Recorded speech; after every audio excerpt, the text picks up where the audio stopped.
Welcome to Duo Chat with Brittany and Cynthia, where we talk about drama shows like Dawson's Creek, One Tree Hill, and more. Hi, everyone. I'm Brittany. And I'm Cynthia. And today we're talking about Season 2, Episode 20, titled Lifetime Piling Up, air date May 10th, 2005, and the synopsis is: While Nathan is unconscious in the hospital, he dreams a nightmare alternate version of his life in which things have switched. Dan married Karen, and Deb is the single mom who runs the cafe. Haley is the best friend. Karen cheats on Dan with Keith. Peyton goes steady with Lucas, but tells Haley to warn Nathan about Lucas's dirty plans. And Dan's attempt to bribe Nathan off actually motivates him to fight, so he is abducted by Lucas's ravens. So this was so it's Nathan's dream. Mm-hmm. And he's having surgery apparently. Right, from the car crash. Yeah, and it's actually him narrating, him doing the opening narration. Yeah. And it's not Lucas. Mm-hmm. Yeah, because it's from his point of view. Yeah. And so then it gets like just weird, because then it just goes into his dream of Lucas in the kitchen with Dan, and he's calling him Dad. Ugh. Mm-hmm. Yeah, so Dan wants to hang out with him after school, but work out after school, but Lucas, isn't interested. And then that's when Karen walks in. Oh my God. Now, do you really believe that she would be like this? I don't know. It's hard to say, but I don't think so. I mean, I can't imagine that she would be Mm-hmm. I mean, come on now. That's just not Karen. I mean, that wasn't even Deb. So why would it be Karen? Right. There's just a lot of red flags with his little dream. Mm-hmm. Yeah, so Lucas isn't interested in Karen either, because she kisses his cheek and tells him good morning, but he has no reaction and just goes back to listening to his music. Yep, and then she's like, I'll be busy tonight. Mm-hmm. So what does she do for a living? They don't really say. I guess maybe what Deb used to do. I don't know. Because this is like Nathan's dream, so like what he assumes everything would be like if it's. Now I have a question. So. Yeah. Is this the dream where he Dan gets Deb pregnant and then he goes back to Karen? No. Well, if that's not, then look, Nathan would not be born. Right, yeah, I don't know. This is my problem with Nathan's little dream, is if Dan would have stayed with Karen, there would be no Nathan. Yeah, I don't know. That could have been what happened, but we just don't see it, or they don't mention it, so. Because I'm just like, this is weird, because, again, Nathan, you would not be here. Only Lucas would. Yeah. The only reason why you were alive is because Dan left Karen. Oh yeah, so apparently Karen is looking for a new location because she owns cafes, so she's just opening them constantly. So that makes a little more sense to who she was in the other one, the regular timeline. Because Dan says, how many cafes can one person own? So. And it's weird. What's weird is that this Dan is nice. Mm-hmm. I'm like, what? Yeah. Like Karen is the new Dan? I don't think so. Mm-hmm. Not even in a million years. Mm-hmm. And then the next scene, Nathan is out on the river court with the guys. He's wearing a hoodie called Deb's Den, because that's the name of her cafe. I can't. Why would Deb own a diner? Or diner, whatever it is, yeah. I have she's never been interested in the food industry. Mm-hmm. What is she talking about? This is what I mean. I don't even understand this at this point, because there's no way Deb would have one. Mm-hmm. Well, I mean, dreams don't usually make sense anyway, so can't really take it too seriously. Oh, I'm taking it serious because but for me, I hate this episode because what do I always tell you? If it's not like the reality of the show, I'm not interested. And here it is. It doesn't even make sense. Mm-hmm. This whole dream, it doesn't even make sense. So I'm like, I hate this episode. I truly hate this. Like, this is a filler for me because I Right. hate it because Mm-hmm. none of it makes sense. Yeah. So then Nathan's name here is Nathan Lee because apparently that's Deb's maiden name. You didn't know that? No, I mean I remember it like way back, but I just forgot what it was. It's just weird hearing him go by a different name. But yeah, so apparently he got an envelope to see if he was going to get into high flyers or not, Yep. and he's too nervous to open it, so Junk takes it and opens it. And Nathan says it's a felony to open someone else's mail, but I Skill mean, says, do you really believe that he would be besties with the River Court boys? Like, yeah, I don't know. I mean, if I he's don't. living in the same house that Lucas was, I don't know. Okay, Like I why said, this is is he living in the same house? like I said, it's just it's No, Nathan's dream, so I think he just automatically thinks everything would be switched to the same exact place. you wouldn't be living in the same house. Your mom Mm-hmm. wouldn't have the same cafe, diner. Mm-hmm. Just no, you wouldn't have the same friends as Lucas. Like, no, because your personalities are too different. Mm-hmm. Yeah, so Nathan ends up being a finalist. Nathan says it's no big deal. It's not the same thing as actually getting into the camp. He doesn't want to get his hopes up. And he doesn't think they'll never pick a guy who never played organized basketball. Which And then is probably apparently, true. yeah, but Mouse says that they'll pick a guy who played like he did on his videotape. So apparently, Mouth had filmed him and turned it in as like an audition, or not an audition, but tryout. And then Skills tells Nathan that since he's his best friend, he feels like he can tell him to stop being so modest and come out here so they can keep him humble. And they shoot for teams just like Lucas did in the other universe.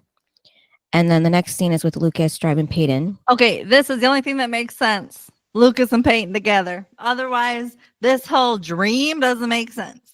Mm-hmm. Now, isn't it funny that Nathan's little dream was Lucas and Peyton? Given Yeah. how Brooke and Lucas dated? Mm-hmm. Well, I don't know. If you're trying to make it realistic, wouldn't it be Brooke and Lucas? I'm just Yeah. saying. Because Well, that's the past. Nathan, I mean, Lucas is like Nathan, so Brooke wouldn't really go for Nathan. So it does make sense. And then, Lucas is driving really fast. And that's Peyton's car, right? That he's driving? Nope. Because Oh. on the back, it says for the license plate, it said Keith Scott Motors. Oh, okay. Yeah. And then just like the pilot episode for the original timeline, Lucas asks if Payne wants to hang out with the guys tonight, and Payne says, gee, that's a unique idea. This is just weird because he's done her lame music and this. I'm like, Mm-hmm. why? I can't. I don't like that we have to go back to the very beginning. Ugh, I hated it. Right. Well, that's what they said in the Drama Queens podcast too. They said they actually rewatched the pilot episode to kind of recreate the scenes for this one. So Stupid. I don't care. I don't care about this episode. Hmm. What does it have to do with the show? Nothing. Only the last 10 minutes actually mean something. And then Nathan steps out into the road wearing a hoodie and dribbling a basketball like Lucas did. And Payne is the first to see him. The only thing that's different is that Lucas is driving because in the pilot, it was Peyton that was driving and Nathan was nowhere to be found. So, right.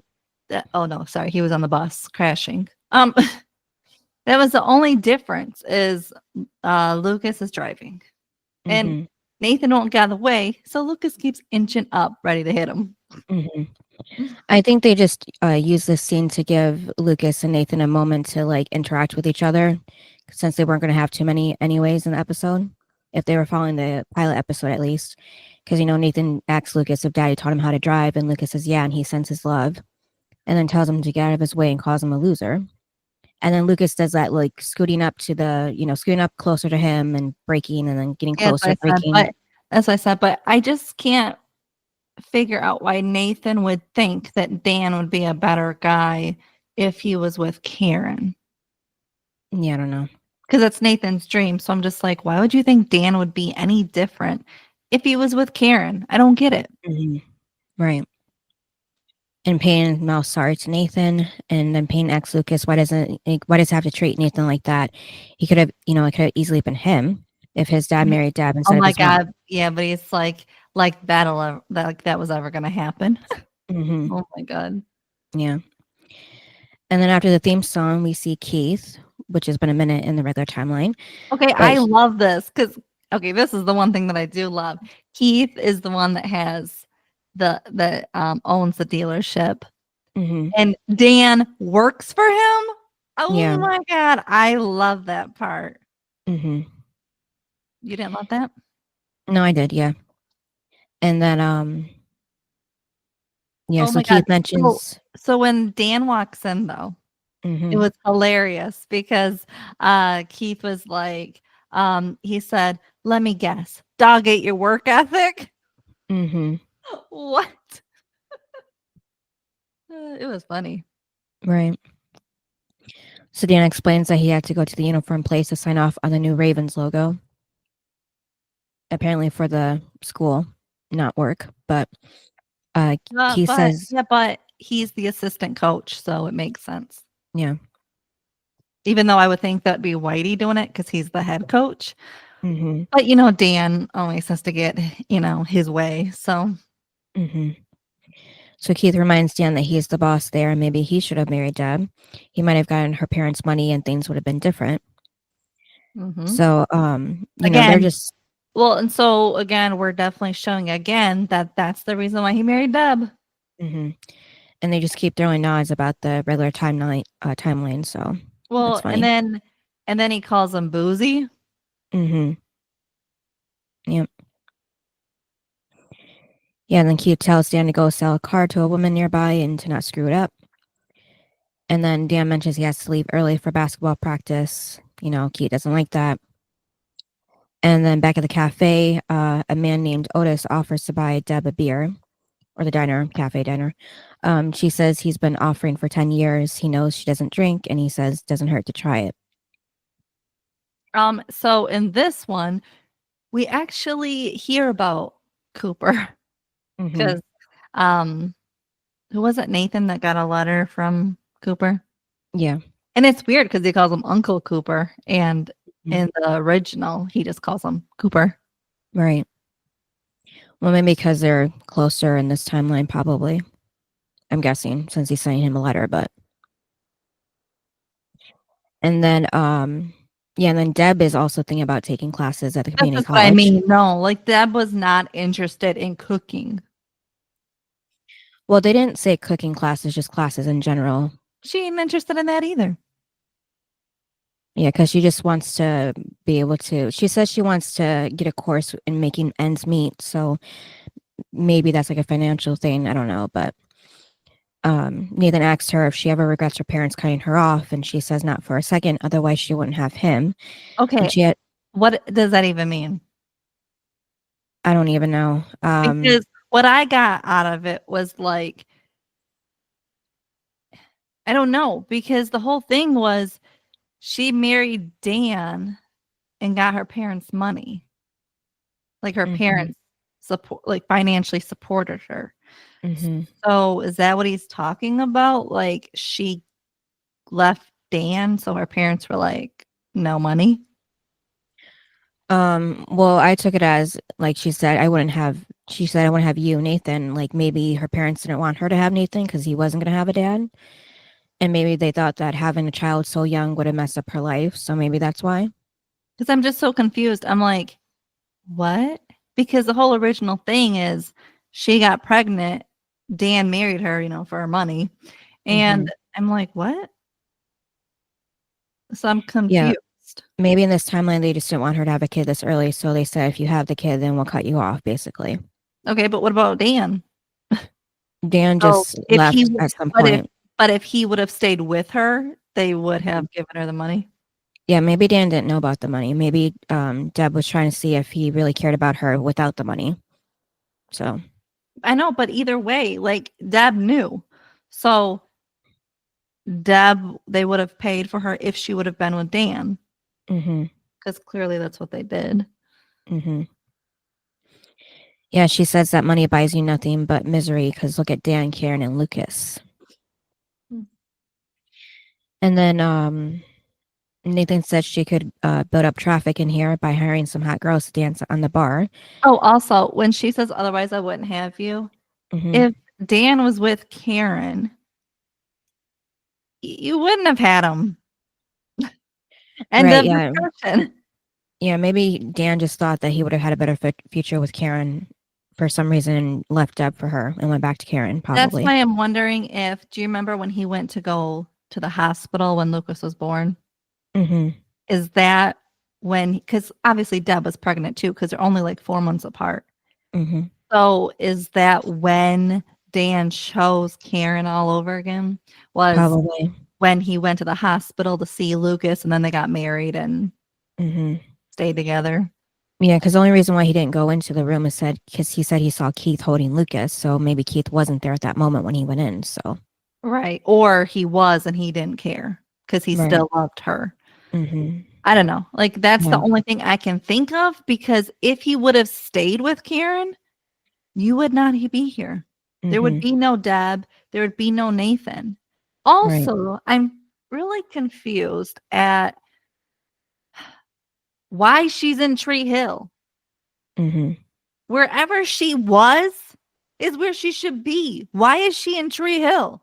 I'm so confused. The only person that makes sense to be there is the little family of Dan, Karen, and Lucas. They're the only ones because they were raised in Tree Hill. Right. But for Deb, why would Deb go to Tree Hill when Dan isn't? It's not okay. The only reason why you would go to Tree Hill if you're not from there is if there's the custody, if he has 50-50 or 30 and 70. Like if he had a little bit of custody, that'd be the only reason why you would move there. But if he has no interest and he's not seeing the kid, why would you go there? Right. It doesn't make any sense.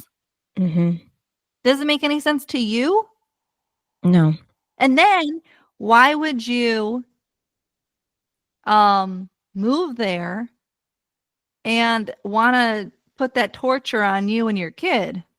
It just doesn't make any sense. Like you would go anywhere else but Tree Hill. The only reason why Karen is there is because Karen never left Tree Hill. That's the only reason why she's there. But for Deb, she was never raised there. So I don't understand this.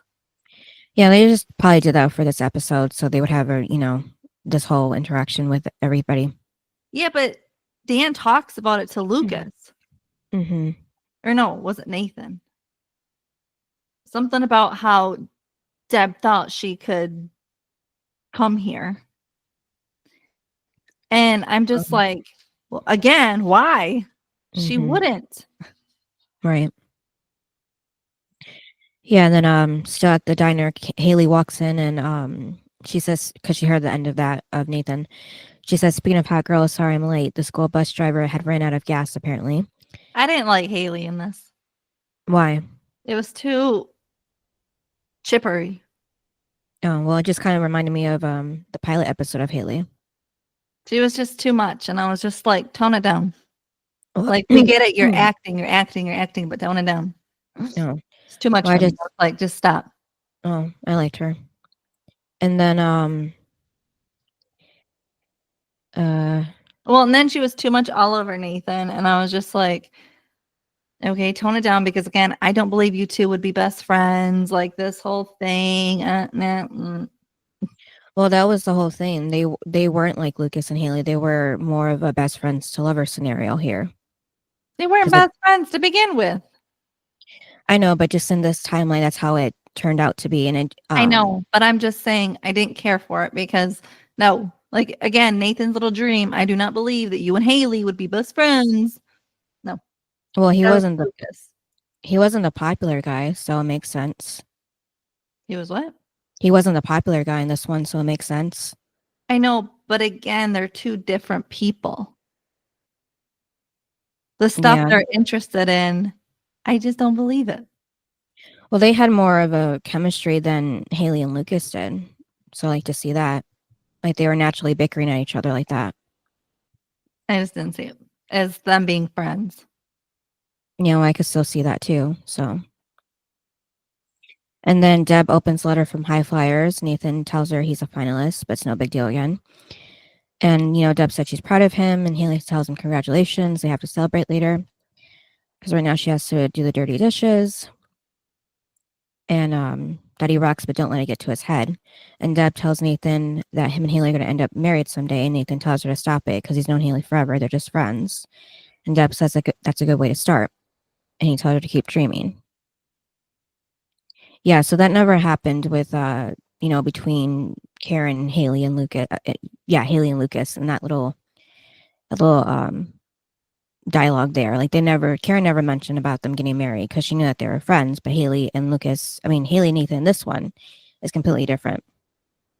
Well, that's because it was a platonic friendship, is what it's supposed to be. Mm-hmm.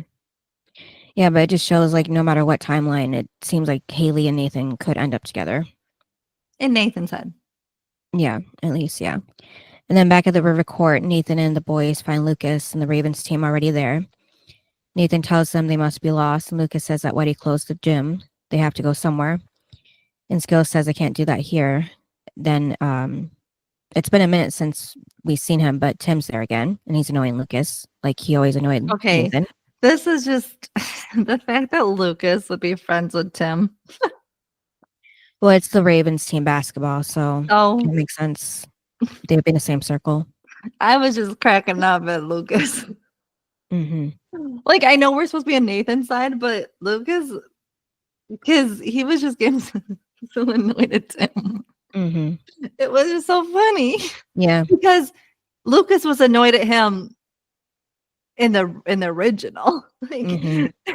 So where Nathan just put up with him, Mm-hmm. Lucas is just like, I can't tolerate this. And even in here, he's like, I still can't tolerate this.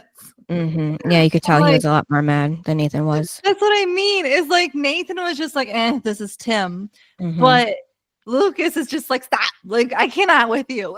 Mm-hmm. Yeah. Also, Chad still can play mean. Mm-hmm. Just saying. Yeah. Well, I think too, for me at least with this episode, knowing that Chad was offered Nathan, you have to think, because this is supposed to be like going back to the pilot episode, you have to think of this would have been the case if he would have chosen Nathan's role. Right. If he would have actually taken that deal, it would have been Chad being the bully. Yeah. And so it's like, still don't like it. Mm-hmm. I mean, Chad's good at it, but I still don't like it. Right. Because you're just waiting for him to just be nice. Mm-hmm. Yeah, so Lucas says he's trained for high flyers, and Nathan wouldn't know anything about that. And Mouse says want a bat, and Fergie says he's a finalist, but isn't in the frame for some. Yeah, Fergie says he's a finalist, but he wasn't in the frame for some reason when he said that. So it was like off to the side. You could hear him. Did you notice that? No, I didn't care. I thought that was weird. Because that wouldn't even make sense with a different ratio that they have from TV to streaming either. Because streaming expanded the frame while this is like shortening it. So that was just weird. And then Lucas is laughing at this. He says it's a pipe dream, and that they only take one player from each high school. He asks Nathan, how does he think they're gonna pick, the star shooting guard for the undefeated Ravens or the Raven Court bastard, and shows off by making a basket and giving him an imitating look. And then the next day, Nathan is jogging over a bridge where Burke spots him from the ground. She's interested in him. So to me, this I don't know. I mean, Nathan is supposed to be the Lucas, but I don't know. I can't see Brooke liking this Nathan for some reason. At least not the way that they were playing it out. Well, I hate it because Nathan and Lucas have two different personalities. They have two different things. Like they're interested in like different things. Like to just say like I would have Lucas's life, I would have all of his friends. Everybody that's interested in him would be interested in me. Like that's just not realistic because two are totally different people. Mm-hmm. Just the only thing that would be different is Nathan would probably be nicer. Yeah, I think That's it. Otherwise, everything he loves and mhm, he's interested in would still be there. The same right. thing with Lucas. So Mhm. I don't believe that. Yeah, because Lucas or Brooke didn't like Lucas until he joined the Ravens because then he was around her more often, with her being cheerleading. So her being interested in Nathan at this point just seemed too early. It didn't make sense just by seeing him run across the bridge that, it would make her interested in, in getting to know him and all that. So Well, has she ever been interested in him in the original? No. no, no, I'm Isn't just saying, Well, I'm just saying that again, the only difference between the two would be he'd be nicer. Everything else would be the same. So if you weren't interested in him in the original, you're not going to be interested in him in this dream. well, in the original, he was really mean even for a minute there. So I know, but that's what I mean. Is the only thing that would be different is he'd be nicer. yeah, but if he's nicer, then I think she would more than likely like him more. But Because she doesn't. they wouldn't be the same person in this timeline. But she Because he's doesn't. like I said, if they play it out differently, like how they did it with Lucas, and it would make more sense. But even But right just now in season 2, she's still hung over Lucas. It's not yeah, even but though Nathan and Haley are she's still not interested, not even looking at Nathan. yeah, well, that's because she knows that Nathan is still trying to, move on from Haley, and like I said, they're the same people in that timeline, so she wouldn't be interested in someone that's exactly like her. So, I also don't feel the chemistry mm-hmm, between Brooke and Nathan. mm-hmm. I don't feel it here and I don't feel it there. Right, yeah, because she joins him in the boys' locker room when he's in the shower, and Okay, this was creepy. mm-hmm. Not between Nathan and Brooke. When Brooke leaves and she's in her towel and Dan is there. I'm like, Yeah, well, it was just like how it was in the pilot episode with with Dan. But yeah. I was just like, okay, first of all, why is it Dan is always around when Nathan is coming out of the shower Mm-hmm. with somebody? Yeah, but you could still tell that Nathan wasn't comfortable with Brooke walking in too, so it was creepy how she just kept pushing herself on him. And Okay, but I'm then just saying, you didn't think it was creepy that a grown ass man is right there? no, it was. I'm just saying both scenarios were creepy. And also, why does he care what Nathan's doing? Right. Oh my god. Because the thing is he's not supposed to be evil in this one, right? Mm-hmm. So why would this Dan give a shit what Nathan's doing? Because in the actual show, he's evil. So he wants to know what Lucas is doing to sabotage him. But here he's supposed to be nice. I just took it as he just walked in the locker room at the wrong moment. No, he was standing there. It seemed like he was there. It wasn't like I just walked up. It was I've been standing here. That's the way I took it because it's Dan. Yeah, I don't know. It just seemed like he just walked up to that point in the corner. Yeah. But then she said, "Hey, Coach Scott," when she was walking away. Mm-hmm. I was like, "Ew." Yeah, I think they had to do that too to let the audience know that he was the coach of the team in this one. Well, and to let them know, like, I guess because he could be in the locker room because he's a coach. Mm-hmm. Because otherwise, it's creepy if there's just a random person in the locker room Mm-hmm. by the showers. I mean, still creepy. Mm-hmm. Whether it's your team player or whatever, it's still creepy. Right. And then the weight room, Dan walks in where Lucas is lifting. He asks Lucas how much, he's benching. Oh Lucas my answers god. So he said 160. 160, and then he goes, "Didn't know I had a daughter." Mm-hmm. Oh my god. Yep. And then, Lucas is trying to, it's like you couldn't be as good as me back in the day. And Dan says he's just trying to help him. He doesn't want to make him, want him to make the same mistakes he did. So Lucas did bring up Nathan trying to get into high flyers. Mm-hmm. Because, they only pick one from each school. And apparently didn't know this until this episode because Nathan never mentioned it. And so he's when here's the going back to the pilot, Lucas says like, your other son or something. And then Dan's like, don't call him that. I'm like, okay, let's go back to the beginning. Yeah. And tells him not to worry because he'll never make it. And then that's when Lucas tells him he made it as a finalist, which means Whitey must have signed off on his application. So that's another thing too. Mm-hmm.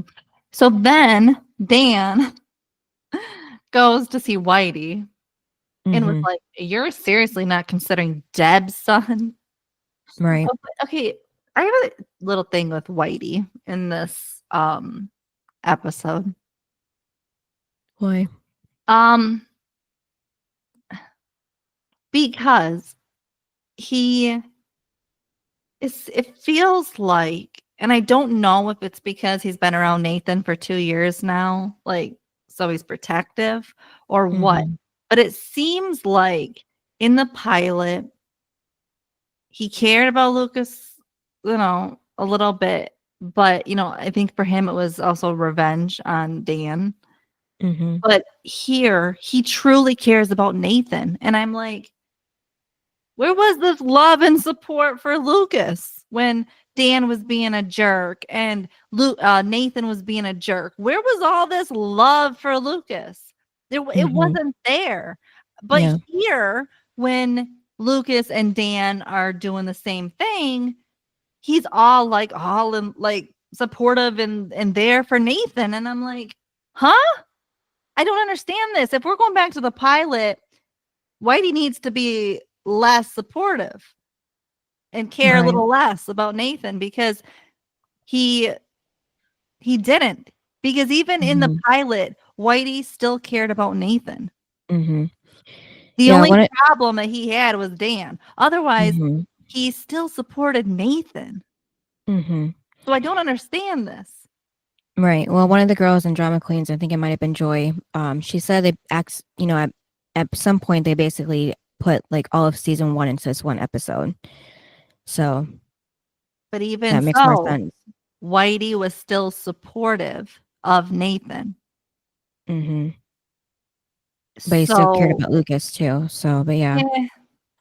Maybe he just doesn't like Lucas because he knows he's just the worst. But if we're going back to the beginning, Nathan was horrible. Well, Dan was horrible too, so maybe that's why Whitey felt like he couldn't really fight him that much. But he was still there for Nathan, even if Nathan was evil. But here, I'm just like, cut it, Whitey. Like, you're being... I don't know if they did it because it's Nathan's dream. So Nathan's dream, Whitey's like, his best friend. I don't know. And the biggest cheerleader, I don't know. But for some reason, I felt like Whitey was extra nice to Nathan where he wasn't to Lucas. Like, he was nice, but he wasn't like this. Right. That's how I felt. And I didn't like it. Because if we're supposed to show what happened, this isn't what happened with Lucas. Right. So, yeah. Oh, and then I also felt for Lucas because I was like, again, everyone is showering Nathan. Nobody is caring about Lucas, even in this. Yeah, I guess because nobody likes him. So, but the difference is Nathan was still an ass when Lucas got on the team. Lucas in this is actually pretty nice to Nathan. What do you mean? He's willing to give up high flyers to Nathan. Remember by the end. I know, but even there's bits and pieces that when he goes against Dan, Nathan or Lucas, I felt was actually pretty nice because the stuff he would say, because the stuff Nathan would say to Dan was never nice about Lucas. I'm like, Lucas was pretty nice against when it came to Nathan. I'm like, so why are we acting like Lucas is this horrible person when he's truly not? Well, Dan sounded like the other Dan when he told Whitey that he just did this to get to him, sign off on Nathan applying for high flyers. And, Whitey says like it's not all about him. And Dan says that Nathan's never played a real team, for a real team. He's a street ball player. And Whitey says, and that's he's a pretty good damn one. A pretty damn good one. And at least he got something from him, his talent. I mean, but then, like here again, Whitey, he was like, but if Lucas is a better player, he's, then like you guys have nothing to worry about. Mm-hmm. And it's like, there we go, not supportive. Mm-hmm. Because I don't recall him really saying too much about Nathan in the pilot. Right. And then when Dan walked out and he slammed the door, we see a picture of them with Whitey oh my God. Holding a trophy. And Dan right behind the trophy. Yeah, it reminded me of Monsters, Inc. because that's how the pictures were with Mike and Sully. Okay, but why is Dan like covered with the trophy? Yeah, so I'm saying it's like how Mike was always covered with something in their pictures. I know, it's just a funny reference to think of. I was just like, yeah, but I don't remember that Monsters Inc. Oh. I'm just like, oh my God. But the symbolism in this. Mm-hmm. The fact that Dan is hidden by a big ass trophy. Yeah. It was funny. Mm-hmm. I love how too they made sure we saw that picture. Mm-hmm. So are they trying to say like Whitey has the power? Yeah. Now, if Whitey has this power, why would he want Dan as the assistant coach? I don't know. Maybe he needed the help, or I don't know. Maybe because of being Lucas's father, maybe he thought it would give him some pull somewhere for something. Because it's just weird. Because I'm like, if you guys still hate each other, why would you want him as the assistant coach? Right. Yeah. Or maybe he didn't hire him. Maybe somebody else, like the principal or something. Maybe he had no control over whether Dan was working there. But doesn't it kind of still seem like Dan doesn't have that much power as he did in the actual show? Because he's not supposed to have the money. He's not supposed to have the power. Right. Yeah, I don't know. And then the next scene, Nathan and Haley are sitting at a table at the pier, telling her about Brooke in the shower. Haley says him and Brooke captain the cheerleader or the cheer sluts. That is Hart's picture. And he says, yeah, and Hart is the right word. And Haley gets grossed out and hits him on the arm. And that's when Nathan opens the prize from the Cracker Jacks box, and it's the same bracelet. Okay, this is weird because she said that she got a fake tattoo with some random number. Yeah, I don't know why they did that. So I'm like, what? Mm-hmm. This doesn't. I can't. I'm like, yeah, they were trying too hard to make it like parallel to their universe, and it's not, because I'm like, what? Yeah, like the bracelet was already pushing it. Yeah, the fake tattoo with the random number was just random. Well, okay, I could do with the bracelet because it has the symbolism of them, but I'm like, the tattoo. Yeah, she only got the tattoo because they were dating. It wasn't like. Yeah, it's just Nathan's dream, and we don't really have complete control over our dreams. So maybe that's what happened. Say that you got a random number. Yeah, and then Nathan says for her to have to match the thing she calls a shirt, her poncho. And Haley tells him to shut up because her mother made it for her, and they tell each other shut up, and he holds the bracelet for her to put her hand through it. And then don't say never gave you anything. The line, yeah. I think it's just proving that Nathan just would still love Haley no matter what timeline. Like he's just still in love with her, in his dream, while he's asleep for his operation. Yeah. So I think it's like not realistic. It's just more of him just wanting to be with Haley again, no matter what. And then later that night, Whitey visits Nathan. This is what I mean. Yeah. When did Whitey visit Lucas? Not like that's not his house, no. And not like in his So home. soon. I mean, in Yeah. Lucas's home. I mean, Mhm. I say it because it's not. It is Karen and Lucas's home. I can't. Mhm. Yeah, Nathan tells him he thinks he has the wrong son's house. But then they go inside his room and Whitey says to Nathan that he didn't know he was that good a player until he saw the tape. Um I have a question. Why is yeah, Whitey not knocking on the front door to go see Nathan? He's knocking on Nathan's door. I don't know. He shouldn't, but yeah. Because realistically, if you go to someone's house, you're gonna, unless you are like friends with the person, you're gonna knock on their front door. Mhm. So for a coach who doesn't really know you to knock on your bedroom door is weird. Yeah. Yeah, so because in the original timeline, Keith was the one that had Whitey watch Lucas play, so now they needed a new reason for him to see him. So it was a tape from Mouth, which still makes sense how that would happen. But Nathan says if this is about him joining the team, he can forget about it. And Whitey says he's a lot smarter than he gives him credit for, asking him to play alongside Lucas with that ass crack of a father of his as his assistant coach. He wouldn't wish that on his worst enemy. So I did like when he said, like, tell me why you applied for High Flyers. And he Hmm. said, because I love the game. And it's like, well, there's a reason. Yeah. Yeah, just the mess up history in this town that's kept him from being able to play it. And the camp might give him a shot at playing college. And also, that wasn't mentioned in the original timeline either. Nathan was just talking about going and getting better at his skills, right? They never mentioned college. No, because Nathan just thinks he's better than everybody else. Hmm. Yeah, and this Nathan doesn't want to live in anybody's shadow. He knows he's good. He just wants to prove that he's good enough. And Wyatt tells Nathan it's a long shot to get him into camp. He only picked one from the school. And And normally it's normally, Lucas. but he was impressed by his tape. And Nathan tells Wyatt to pick him then. And Wyatt says it's not that easy. He has to be sure he can hold his own with the real team. Nathan says he can't play in that gym. And Wyatt tells him to play at the river court then. Okay, and how does Whitey know about the river court? Right. I mean, I guess he's been in the town long enough, but. Yes, but in the original, Keith had to take him to the river court. Hmm. It wasn't like Whitey knew about the river court. It seems like the only ones that know about the river court are the river court boys and Lucas. Hmm. Otherwise, nobody knows about the river court unless they take him to the river court. Yeah.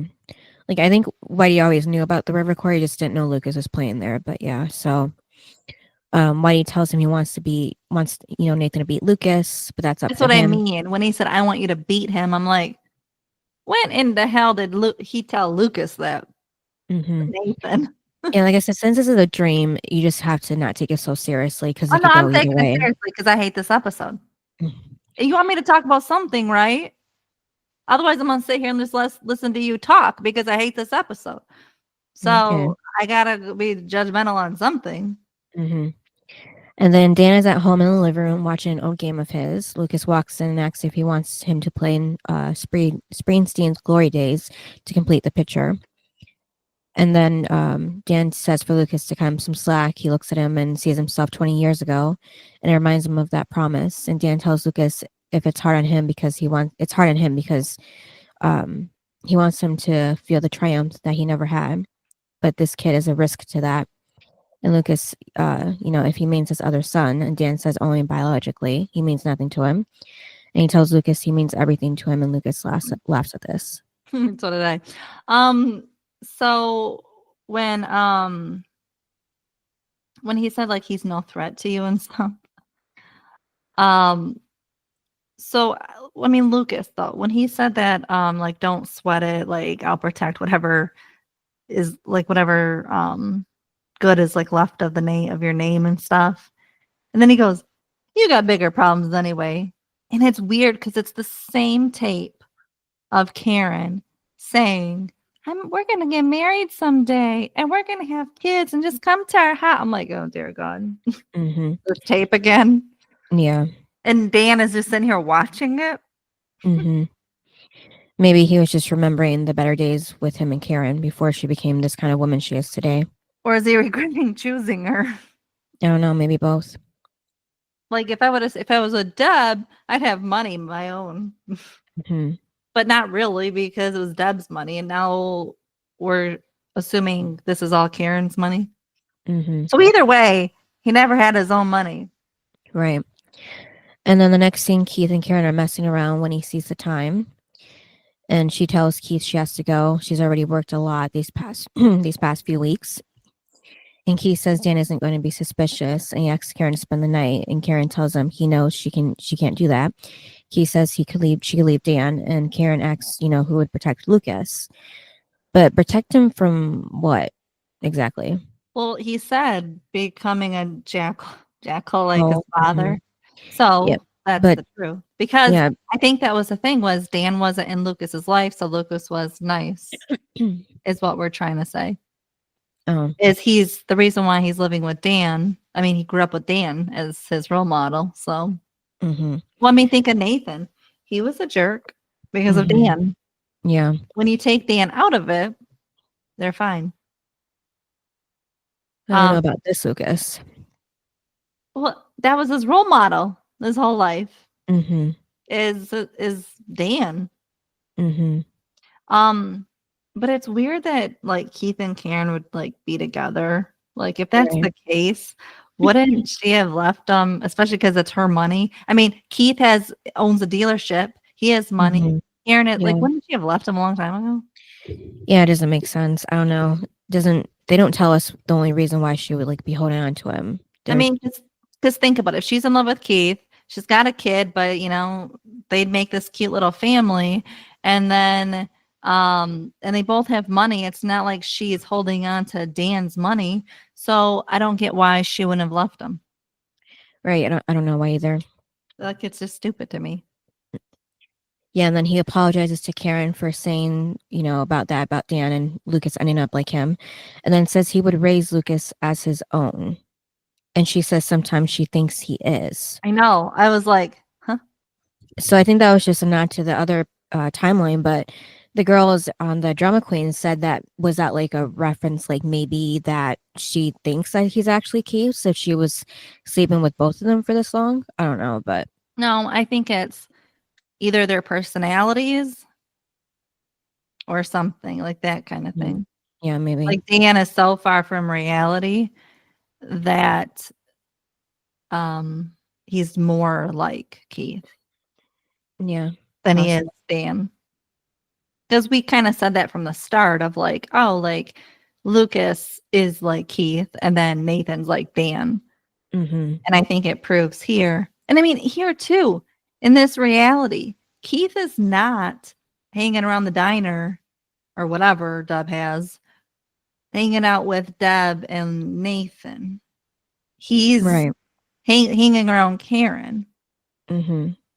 Which is weird because again, the parallel would be he would hang around the child that Dan abandoned, Mm-hmm. and he's not. Right. He's still so Lucas then still has the best of both worlds. Mm-hmm.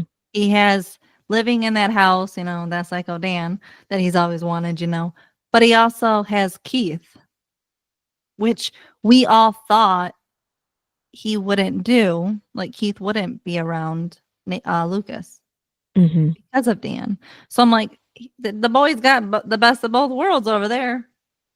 Yeah. When he needs to hit that reality, he goes to Keith, I guess. Maybe, I don't That's know. what Karen does. Because Karen, you can tell like she's got the attitude problem and stuff with Dan. And she kind of resents her life. But then like when she's with Keith, she's back to her old self. So it's like, maybe you should be with him then. Yeah, well, it didn't seem like that because Lucas and Keith didn't have any interaction in this episode at all. So it didn't seem like they had a relationship. Yeah, but he's driving his car.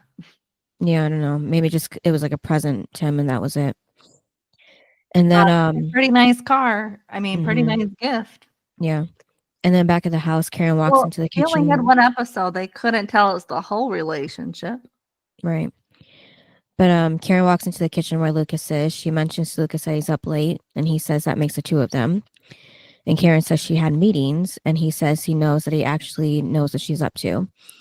She then says to Lucas that she thought she'd make some cocoa, like how they would sit before and talk. And Lucas says, "You want a late night chat, Mom?" Why don't And you try yeah, calling Uncle Keith? I was like, mm-hmm, See, like yeah, Lucas knows what she's up to. mm-hmm, I think too, this is where it's parallel to Nathan of resenting his mother for not being there. mm-hmm, Like yeah, you're letting me with this man who I can't who's horrible. mm-hmm. And then sometime later, Nathan and Haley are in science class discussing the game with Lucas. I have a question. Do you Yeah, really think Karen would leave Lucas with Dan? no, because she already said that there wouldn't be anybody to protect Lucas, so no. So it's just hard to believe that Karen would allow this.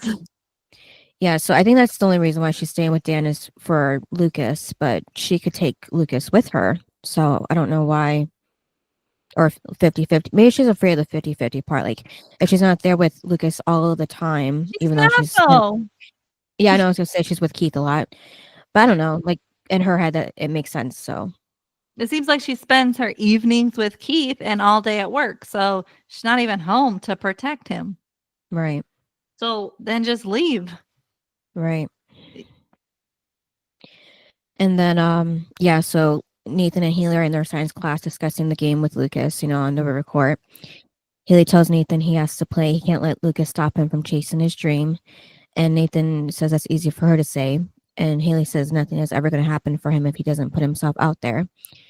He's got to shoot for the stars. And then Nathan asks Haley what her dreams are. And then at first she says chocolate, but then when she's serious, she says she wants to be a singer. Okay, so this is where he thinks it's funny because he heard her sing and she's tone deaf.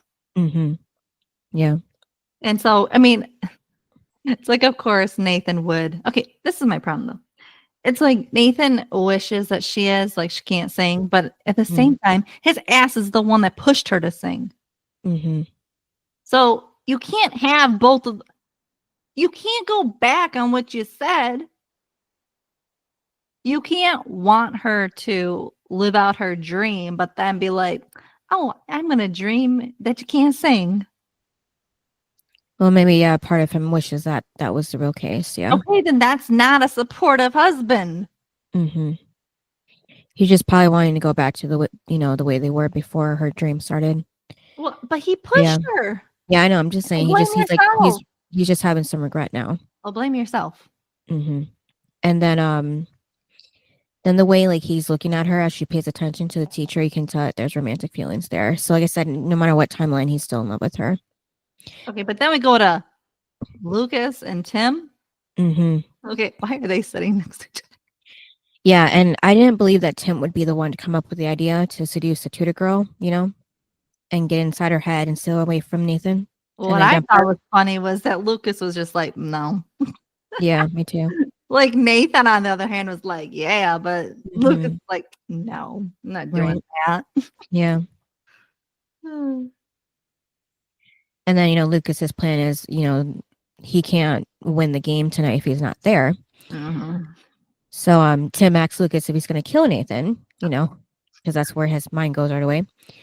And Lucas whispers in Tim's ear of what he's actually going to do. Of course, we don't hear it, but we know what it is anyways. Tim thinks it's a good idea, but annoys Lucas by trying to talk some slang. So Lucas tells That's Tim, what I mean. Lucas is just so funny. Yeah, just say it's a good plan, Tim. So then it goes to Peyton watching, and she knows they're up to no good. Mm-hmm. So then after class, she talks to Haley. And it was weird because then she was like, "Oh, are you guys together?" As in like Nathan and Haley. No, why does everyone say that? It's like, oh my God. Yeah, and they're at the tutoring center still, right? I thought it was after class. Mm. I don't know. Well, because she asks Haley if she's the tutor, right? And Haley's response was, is she the Jack Ass's girlfriend? So like, that's how I took it. That's where she was, and it looked like the tutor room. So, but yeah, I didn't care. Yeah, so Payne introduced herself to Haley, and says she knows Haley is friends with Lucas's brother. So then she does tell him though that Lucas is planning something, Mm-hmm. to do something to Nathan. So like basically just, watch his back. Yeah. I mean, which is nice of Peyton that she did it, but Yeah, I just couldn't really see her doing it in this timeline. I don't no. know. Well, I mean, not she did when seem to she's care about him when Lucas is trying to run him over, but I know, but the problem is that Lucas is the love of her life. mhm. So it's weird that she would care so much. Mhm. I don't know. I just don't believe this. Right. Not when we have our little happy Lucas and Peyton. Mhm. And then Dan goes to see Nathan at the river court. He says he thought it was time to break the ice, and After Nathan acts up 17 to him. years. Yeah. And Oh my God. But Dan, he goes, that's my DNA, And and then Nathan goes, yeah, if that's what you want to believe. yeah, when he makes the basket, yeah. And then he says he'll give him $500 to withdraw his application from Highflyers. No. And Nathan asks if that's the allowance his wife gave him, which was funny. And then Dan catches the ball after he makes another basket and does a trick with it. And Dan tells Nathan if he really thinks he has a chance to win this thing, he's kidding himself, Yeah, just like his mother. this is when he brings up Mhm. Dad moving to Tree Hill. And why would she? She's a Right. single mom. You're not gonna move to the same town Mhm. that he is. Maybe she thought she could get Dan back. I don't know. But No. yeah, Nathan tells Dan he wasn't sure if he was going to go through with the game, but now he's going to play definitely, and then takes the ball from him and says he's going to win. And Dan smiles and says, he guesses he's his son after all. And then at Deb's den, she's serving a customer, and the guy gives her $20 for the River Court team because they're taking bets apparently. And Nathan walks in, everyone cheers for him. He asks what's going on. Deb tells him they're starting their victory party early. And then Nathan tells Deb that Dan visited him and offered him cash to drop out. And Deb tells Nathan to shut Dan out. He's good. And she doesn't know if she tells him enough, but she's proud of him, even more so when he kicks the kid's butt tonight. And Nathan says that's the plan. And then Nathan walks over to the back where Haley is and she asks where he's been and why he wasn't answering his phone. And Nathan says he was recharging the batteries. And So she does say that Luke is gonna try something, yeah. and he's like, I'm not scared of him. And then she just, told him to be careful. Yeah, but he doesn't take it seriously. No. Until he does. Yeah, because because in the original, Lucas was going to meet Haley for pizza, but in this one, they just have Nathan walking for some reason down the alley, and same thing happens, just like how it did with Lucas getting kidnapped by the guys in the van to the swamp or the pond. Did you see though? Nathan did punch that one guy. Yeah. Which I don't think Lucas did in the pilot or whatever it was. Right, yeah. And then he said and then Lucas was like, I warned you. And then Lucas corrects Nathan on his grammar too, which didn't seem like something he would do. Or Nathan corrects Lucas, yeah. But then Lucas says he's been working towards this since junior high for Highflyers, and nobody's gonna screw it up for him, especially not him. So you're just gonna let him walk away from the game. And that's when Tim says they should take his clothes, and Lucas asks him, what is wrong with you? And then because he pitches that every time they kidnap a guy, apparently. Okay. And Tim says that it is harder for him to get home. It is what they did in the pilot. So. Yeah. It's just funny because he apparently does that with every guy they kidnap, but Lucas says but they throw his phone instead. Yep. Which isn't that what they did to Lucas too? They took his clothes and they threw the phone? I don't remember the phone. I don't know. Well, how else did he call any? He had to get home, remember? Because he couldn't just call any. They weren't going to let him go without his phone. Or no, Lucas, or did they smash his phone? I don't know. I just remember Lucas just getting home by himself, walked home. Yeah, he walked home, but he couldn't call anyone, remember? Because I think Haley said, why didn't you call me or something? And I think someone was about his phone. Yeah, I can't remember. Either they smashed it or something. And then at Peyton's house, she's drawn a picture of her front door with a placemat of her name and a face with footprints over it, like people walk over her. And that's when Lucas walks in. He asks Payne if she's ready, and she says no. Basically, have the same argument, like, you know, how she did with Nathan about hanging with the guys, and she didn't want that to be a date for them. Well, okay. But then Lucas calls her Pate. Yeah, that was weird. Yeah. And then she was like, I hate when you call me that. And he does that later again just to annoy her. But it was funny when she breaks up with them and then he goes, bye, Pate. Mm-hmm. Oh my god. Yeah, and he asks you if it was about Nathan. She says no. She's just starting to see who it really is. And then, But then she thought on his, but she did ask about Nathan though, because she saw it. Well, because she goes, what did you do to him? Because she saw the dirt or mud on his jacket. Mm-hmm. Yeah. Yeah, so then at the river court, Skills, Fergie, and Junk walk up to Lucas and ask where Nathan is, because everybody's there but him. And Lucas says maybe he chickened out. And Fergie says maybe Lucas is just a dick. And just then Deb shows up and asks where Nathan is. Junk says that's what they're trying to find out. And Skills asks Lucas how did he get the messed up eye. Him and his boyfriend like it rough, and Tim pushes Skills. And then Skills, Tim. I will say about this is that it definitely doesn't. This part doesn't go back to the pilot because Aaron was not there. Right. And Deb and Dan were not there either. Right. But here the parents are there watching, really? Mm-hmm. But then Tim, or Skills had punched Tim in the face for pushing him. And then Dan breaks it up. Whitey too. So everybody's there. All the adults are there. And he asks if the guys are going to try to get thrown out of the game before it starts. And Deb tells Lucas her son better be all right. And then we see Nathan walking along the road when Peyton pulls up and tells him to get in.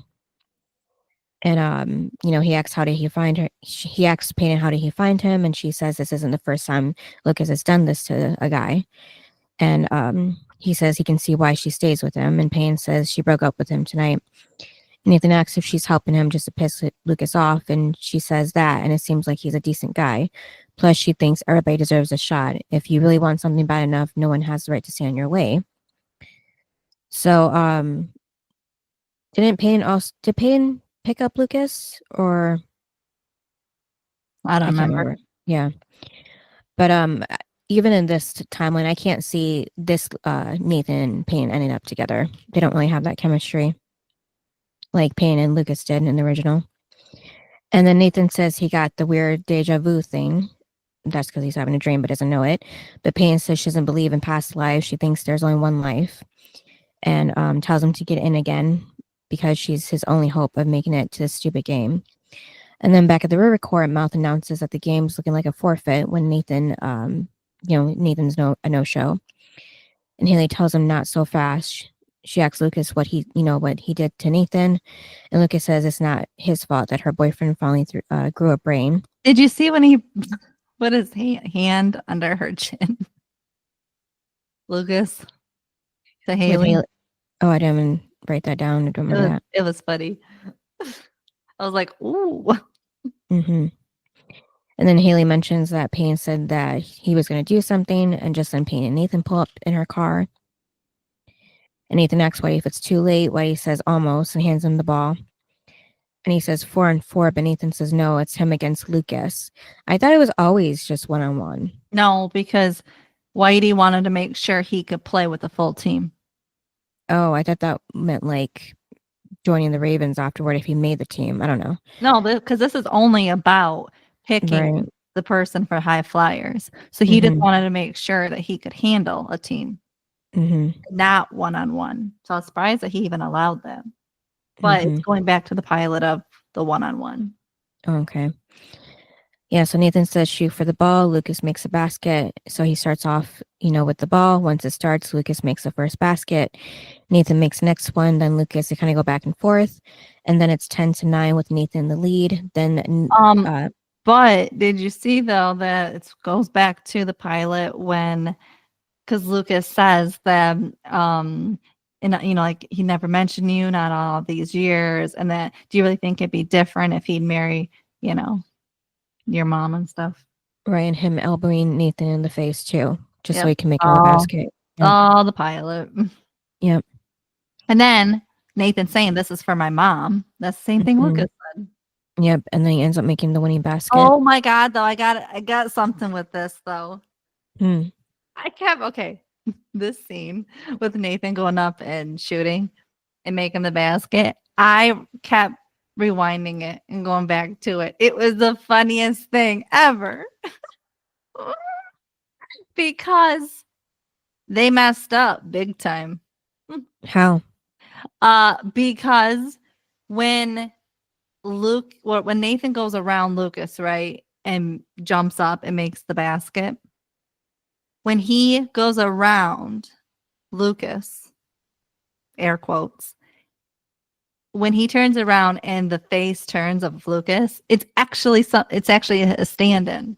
Oh, I didn't notice that. And then when Nathan goes up and makes a basket and it shows Nathan making the basket and then Lucas is supposedly near the basket, it's actually not Chad. It's some other guy, some random. And I'm like, so then I went back and I'm like, oh, as soon as the turn shifts, that's when it becomes no longer Chad. It becomes some other guy. And I was like, so I just kept watching it. I was like, this is the funniest thing that they really thought people were going to believe that Lucas was the one, like that this is Chad. I'm like, no, they don't even look alike. I was like, how could people really believe that this is Lucas? I was like, yeah, I'm out because you can't do this crap. You can't put a stand-in and think that people aren't going to believe it. Right. Yeah, they do a lot with movies and shows and even voices too. I know. When they have to redub stuff. But it's annoying because it definitely was not Chad. Mm-hmm. So the ghost singers and all that. But see, when they do this stuff on shows, it takes me out of the scene. And all it becomes is laughable because you couldn't even do it the right way. Mm-hmm. I don't even notice most of the time, so. I know, but are you watching the show? Mm-hmm. Yeah. Because I was laughing, and that's why I just kept going back and back and back because I'm like, this is now not even about the show. It's becoming how funny it is of how you couldn't even have Chad do it. Mm-hmm. Or even have a look-alike. Like, if you're going to do it and Chad's not going to do it, then you have to do it a different way. Right. Like, if you're going to have Nathan make the shot, then Chad shouldn't be going up to, or Lucas, shouldn't be going up to stop him from the basket if it's not Chad. Mm-hmm. You have to work it a different way because it looks stupid when you have a stand-in as the character. Mm-hmm. And it's not the actor. Right. I hate it because to me, it just doesn't make it realistic anymore because now I'm out of the scene. Now I don't believe that scene because you put a stand-in. Yeah, well, Chad probably couldn't do those moves, so. That's why I'm saying if he's not doing them, then you have to make it a different way. As in Nathan goes up for the basket without Lucas stopping him. Do you know what I mean? Yeah, but I guess that wouldn't be realistic that he wouldn't stop him. So okay, then, but that's what I'm saying is if you're not having the actor do it, then and you're putting a stand-in and it you actually on camera have the actual stand-in there, doesn't make any sense.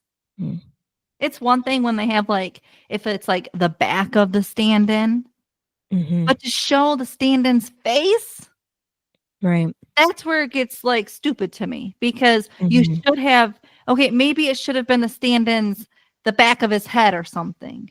But to show his face right, wasn't, then the camera should have been on Nathan the whole time. It should not have been on both because there wasn't Chad. It should have only been focused on James then. Right. So that's what I'm saying is if you're doing those camera angles, you cannot use the stand-in. You can use the back of them or their feet, but you can't have their faces. Right. It just doesn't make any sense. So that was my red flag. Yeah. And then Whitey tells Dan looks like Nathan's going to high flyers after all. Karen tells Dan it's a good game. It's just a game because, he's upset about it. And she doesn't care. Like normal. And then Nathan and Lucas shake hands. They're actually being civil. And Lucas tells Nathan, good game. He deserves to go to the camp. He's going to be okay. Just come back to them soon. And then So he's like, Nathan's what? confused. Yes. Yeah. Oh, he's starting to come back. And so then Haley comes up to him. And then it was weird because she said like that she loved him and stuff. And yeah, she said they have inventive words for how much she loves him. Yeah. Yeah. But then she said, don't say never gave you anything, gives him the AK bracelet. But then when he opens up his hand, it's the wedding ring. Right. Then he's all confused. Yeah. But then it comes back to present day. Yeah, because when he looks up to you, the court's empty, and Nathan calls out for Haley, and that's he looks back down at the rain. He calls for Haley louder now. And then it comes back to him in the hospital actually calling out for Haley. Yep. And then Lucas is there. Yeah, and he goes, welcome back, little brother. Oh my God, I love when he says that. But this is where it actually was, he said he went to heaven. Right. It wasn't like a dream. It was like he went to heaven, apparently. I was like, okay. Yeah, I don't know how that would be his heaven, but yeah. Yeah, that was a little weird for me. It was weird though, because he said, only heaven was a place where Dan chose your mom over mine, and Haley was tone deaf. It's like, yeah. Yeah. And then he said he did kick his ass in a 1-on-1 game, and Lucas says, guess it was that a was dream. definitely a dream, yeah. And then, Lucas says that he knows he told him not to, but he called Haley. She's his wife, and she loves him. She needed to know. And then Lucas asks Nathan when he hit the wall, there were no brake marks on the track. Nathan asks Lucas if he's asking if he did it on purpose. Do you think that he should have said it as soon as he wakes up? I mean, maybe not really, because he's still coming to, but maybe the next day, ask him. Yeah, because he might not even remember. Like, how much does he even remember of the accident? So, well, yeah, and he just woke up. I'm like, Lucas, he had major surgery, and he just woke up, and you're gonna ask him as soon as his eyes are weak? I'm like, no. I'm like, that was to me a little too soon to like ask him. Right. But of course, before he can answer, Deb walks in, and Lucas leaves them to, give them privacy. And Nathan right away tells Deb he loves her and he knows he's been a jerk lately to everyone. He's sorry. She says he's been hurting. Nathan says it doesn't matter. He knows she's just trying to be a good mother. I do love, though, when she said that she actually hasn't been a good mother. And I was like, A+ to that. You have not been a good mother, Deb. Maybe in his own little fantasy world that he just had, you were a good mother. But you haven't been. Right. Apparently his whole life. That's what we're getting. And Deb tells Nathan she needs to be stronger for him and for herself. So while he's healing, she'll be healing too. And she promises him. Did you know what that meant? Without like seeing the ending? Well, the first watch, I don't know. Maybe I could have thought about her going to rehab. I don't know. Because I'm not gonna lie, like when I rewatch One Tree Hill, I skip over this because I could care less about it. And like in it, I was like, oh my God, Karen and Keith are actually in bed. Like I couldn't believe like that scene was actually in there. And I was like, oh, I clearly don't remember any of this because I only watched it once. Yeah. I was just surprised that Deb, wouldn't wait until after he was out of the hospital, just to make sure he's still okay. But yeah, so Nathan tells her whatever it is, he has her back. And then he asks her if she ever wonders what life would be like if Dan married Karen and just stayed out of their lives. And she says all the time. And she asks why. And speaking of the devil, that's when Dan walks in. That's why I was laughing. It was funny. I'm like, oh, no answer. Just Dan. Yep. And then he tells Nathan he's glad to see he's awake and then just steps out. So Deb and Nathan are still holding hands. And then back at Karen's house, Brooke has figured out what the shredded paper is, a receipt for a car. And then Karen is in the waiting room trying to call Keith, but with no luck. And then Whitey walks in and he asks if she talked to Keith, and she says his voicemail is full. He needs to know what happened with Nathan. And then she was crying on his shoulder and stuff. Yeah. And then she was like, where is he? Yeah. So I was glad he was there for her in that moment. Where is he? That's the big question. And then Dan drops Deb off at a private recovery center. This is this is so Dan drops Deb off and he goes, "It's okay, Deb. I'll be here when you get out." Yeah, that What? didn't sound convincing. Yeah. Well, and I was like, who in the hell said she wants you to Mhm. be there? Did you see the look on her face? It was like, I don't Yeah. want you here when I get out. Hmm. I was like, that's what I got from it. I was like, okay. Yeah. And then we see Lucas, Payne, and Brooke visiting Nathan in the hospital. Then a nurse tells them visiting hours are over. So Lucas asks Nathan if he needs anything, and Nathan says he's good. Payne and Brooke kiss his forehead and head as they say bye. He tells them he knows they both want him, and they laugh, and Brooke says in his dreams.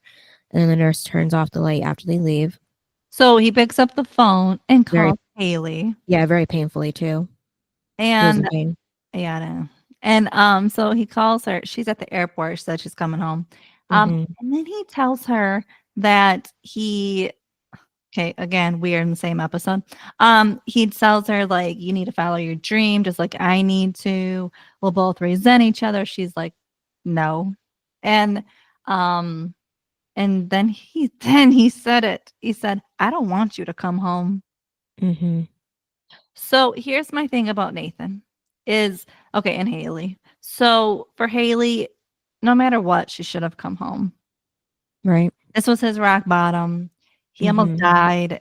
Hmm. 100% she needs to come home. But for Hmm. Nathan, okay, so she doesn't come home, right? You Right. can't resent her now for okay. Before I would be on his side of Hmm. she didn't come home and blah blah blah. But now that he literally told her, "Do not come home. I don't want you to."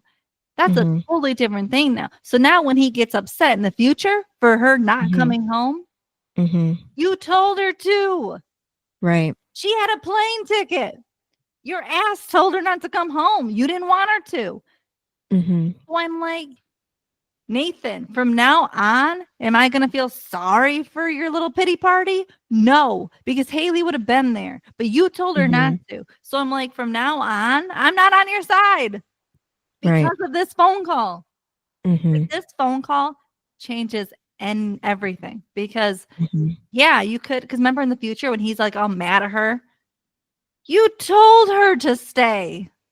Right. What? Hmm. And then, but again, if it was me, I still would come home. I mean, Right. if it was me, I wouldn't have left, but or especially Hmm. not that way. Yeah. But yeah, I mean, she definitely should have come home. So that's to end Hmm. that. But for him, you can't complain in the future because you told her to stay. Right. So I feel that's on you. Hmm. I mean, how do you feel about that? Yeah, the same. I think Haley should have came home too, but he did tell her not to. So. Yeah. But yeah, I was just like, Nathan, from now on, don't complain. I don't want to hear any complaining Hmm. because she'd be sitting right next to you. Right.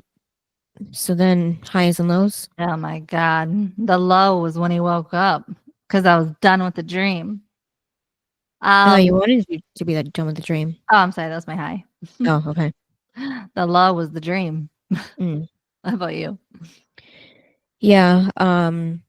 I feel like I mean, it seemed like a filler episode to begin with. Yep. Like maybe if they just had like one less episode for this season, this season, but This is what was weird was that it was a 23 episode season. mhm. Well, typically they're 22 episodes or 24. Yeah, the network must have gave them that many this time around. Well, what did we need the filler for? Like this was the filler, so we didn't need it. Maybe the writers just couldn't think of anything for one episode before the finale, I guess, or right before the finale, toward the end. Yeah, but my high was Nathan waking up and Deb being there, you know. And then the low was Dan just like popping in for a quick second and then leaving again. And then What'd you rating rate it? Yeah, what'd you rate it? like a 7. I know you're just probably a lot lower than that though. 7. Oh my God. Yeah. I think this is the worst episode in the show. Okay. So what, a 1 or A 3. I'll be oh nice. okay. I'm nice. Okay. It barely Mhm. doesn't even deserve that. I hate this episode so much. Skip over it every time. I didn't even want to watch it this one. I hate it because the stuff that was happening didn't make sense. And it was a dream. Wasn't even the realistic of the show. So I could care less about it. The only good part was the last few minutes when he was awake and it was present day. Otherwise, I could care less about any show for that matter that shows flashback of a dream and stuff. I don't care. Because especially when it doesn't make sense. Right. And so yeah, I just didn't like it. So yeah, 3 for me. And then who was your best and worst? My best was Deb because she was actually there for Nathan for once after all this time, but and, she's taking her own treatment seriously. And then the worst, well, it's hard to say Dan just because he only had that one moment at the end where he just saw Nathan really quick, but he didn't like walk in to really see him. I didn't like that, but I also didn't like Nathan, telling Haley not to come home, even though that would have been the right thing to do. And she's been gone for what, a few months maybe? Well, that was my thing was it's not like she just left yesterday and you said go live out your dream. She already did that. Time to come home. Yeah. I think it was just like his dream that kind of thought maybe he was doing the right thing, but yeah, like you said, it's not like she just started it out and nothing happened yet. She already knows what it's like and she did succeed. And at this point, she should be able to just, pop in to see him for a while, like take a week off or something, Well, yeah, she's not the star of the concert. Right. So time to come she's home. not, yeah, she's not even the only opener. So, Right. She's opening with Chris. So time to come home. Yeah. I mean, yeah, you already lived out your dream. Mm-hmm. So get your ass on the plane and come home. Mm-hmm. It's not like it's news to her that he is feeling this way. Mm-hmm. He's always like, I'm sure Lucas tells her all the time. So if I was getting that many phone calls and like knowing that my husband is having a terrible time, Mm-hmm. who in their right mind would go, who cares? Right. That's just selfish. So get your ass on the plane and come home. Right.